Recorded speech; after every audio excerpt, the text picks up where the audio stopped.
Hello বন্ধুরা, welcome to our new channel coding language tutor.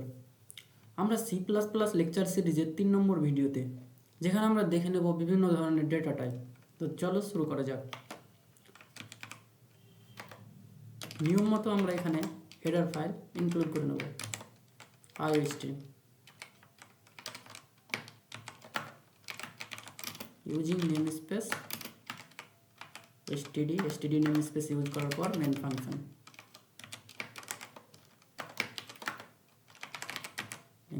Main ফাংশনে আগে আমরা রিটার্ন 0 লিখে নিলাম।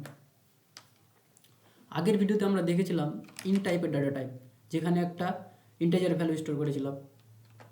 তবে ইন্ট ছাড়াও আরও বিভিন্ন ধরনের রয়েছে, যেমন ক্যারেক্টার ডেটা টাইপের জন্য ক্যার কিওয়ার্ড ইউজ করা হয়, এবং ফ্লোট টাইপের বলতে যেখানে পয়েন্টের পর কোনো কিছু ভ্যালু স্টোর করা হয়, তার জন্য ফ্লোট কিওয়ার্ড ইউজ করা হয়।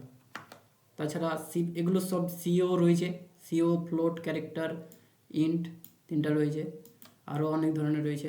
তবে C++-এ একটা এক্সট্রাভাবে অ্যাড করানো হয়েছে, সেটা হলো বুল। বুলটা কি? বুলটা শুধুমাত্র ট্রু অথবা ফলস স্টোর করতে পারে। তো আমরা প্রথমে একদিক থেকে দেখে নিই বুলিয়ান ডেটা টাইপ, যার জন্য বুল কিওয়ার্ড ইউজ করা হয়। ইন্টিজার কি? ইন্টিজার অ্যাকচুয়ালি লেখার পর আমাদের ভেরিয়েবলের নাম লিখতে হয়, যেমন আমরা এক্স লিখলাম। এক্স লেখার পর এখানে আমরা 10 দিয়ে ইনিশিয়ালাইজ করে দিলাম, মানে এটা কী হলো, ডিক্লেয়ার করার পর ইনিশিয়ালাইজ করা হলো। এক্স নামের ভেরিয়েবলে 10 স্টোর হয়ে গেল, যার টাইপ হলো ইন্ট।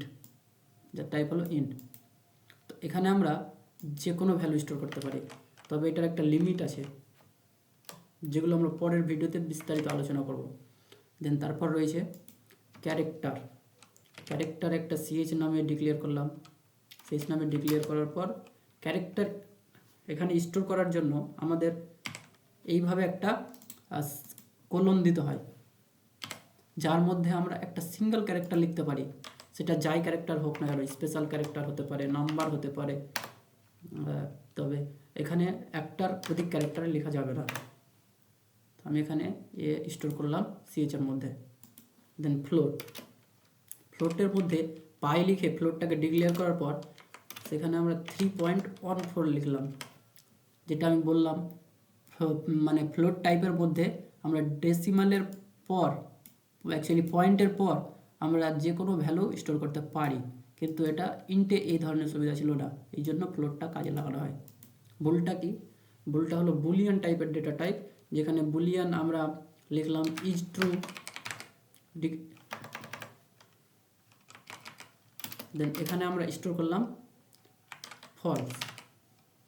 এটা কি করলো, এটা ইজ ট্রু নামের একটা ডেটা টাইপের মধ্যে ফলস স্টোর করে দিলাম। এটা দুই ধরনের ডেটা ভ্যালু স্টোর করতে পারে, একটা হলো ট্রু, একটা হলো ফলস। আমরা এখানে ট্রুও লিখতে পারি, ট্রু স্টোর করতে পারে, ফলস স্টোর করতে পারে, তাছাড়া আর কিছু এটা স্টোর করতে পারে না।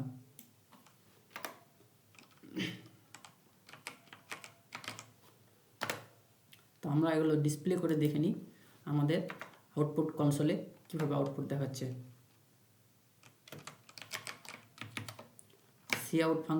সিআউটের ইউজ করছি আমরা এখানে। এক্সের ডিসপ্লে করার পর CH, then pi, then is true.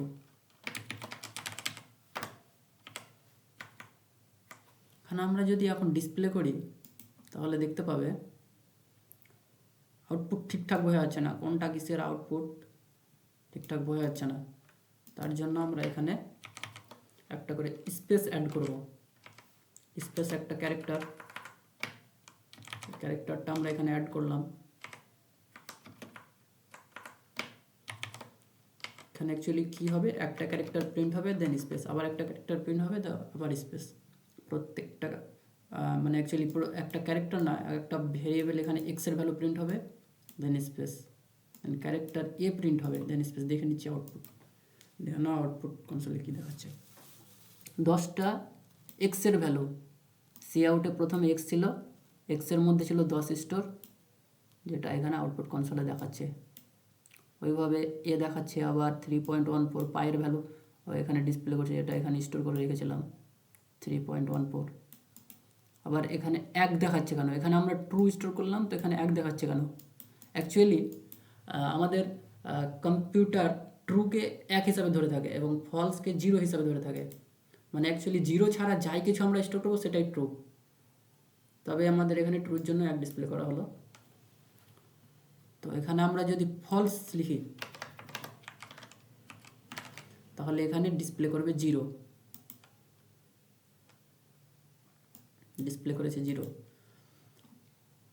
আরেকটা জিনিস বলে রাখি, যদি আমরা এখানে এক্সের পর পয়েন্ট দিয়ে কোনো ডেসিমাল ভ্যালুর 3 যেমন পয়েন্টের পর 3, 4, 5 স্টোর করলাম, তবে কম্পাইলার পয়েন্টের পর যা থাকবে সব কিছু ইগনোর করে দেবে, সব কিছু ইগনোর করে দেবে, শুধু 10টাই প্রিন্ট করবে। দেখো পয়েন্টের পর সব কিছু ইগনোর করে দিয়েছে কম্পাইলার। তো ঠিক আছে, আজকের ভিডিওতে এইটুকুই। আমরা আগের ভিডিওতে আরও এগুলো বিস্তারিত ডিটেলসে জেনে নেব। ধন্যবাদ।